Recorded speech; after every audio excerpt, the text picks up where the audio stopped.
कहते हैं कि लुटियंस दिल्ली को शायद आप रास नहीं आए। मेरा सवाल ये है कि क्या आपको दिल्ली रास आ गई? अब जानते हैं प्रधानमंत्री की स्थिति ऐसी होती है कि उसको इस लुटियन कल्चर के साथ कभी मेलजोल का अवसर ही नहीं आता है। तो वो मुझे रास आए या ना आए, वो तो कोई अवसर आता नहीं है। लेकिन जब मैं ये कहता हूँ तो इस बात को सोचने और समझने की आवश्यकता है। एक ऐसे लोगों का जमावड़ा दिल्ली के सत्ता के गलियारों में काम करता रहा है और ये लोग कुछ लोगों को समर्पित है। हो सकता है उनके निजी फायदों के लिए होंगे, निजी कारणों से होंगे। और सवाल मोदी का नहीं है। आप इतिहास की तरफ देखिए, सरदार वल्लभ भाई पटेल के साथ क्या हुआ।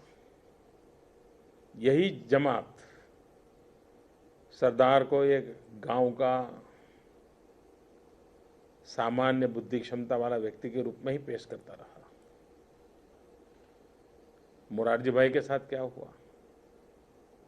मुरारजी भाई ने क्या काम किया, क्या नहीं किया, कभी दुनिया को पता ही नहीं चलने दिया।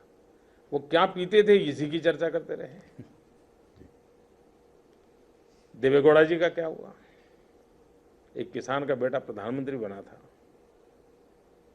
लेकिन पहचान यही बना दी गई, सोते रहते हैं, जहां देखो सोते रहते हैं। तो एक टोली है जो बाहर, अंबेडकर के साथ क्या हुआ। इतने प्रतिभावान व्यक्ति भारत में आज, जिन अंबेडकर जी की इतनी गौरवगान हम सब करते हैं, लेकिन उनके अपने कार्यकाल में उनके साथ क्या हुआ।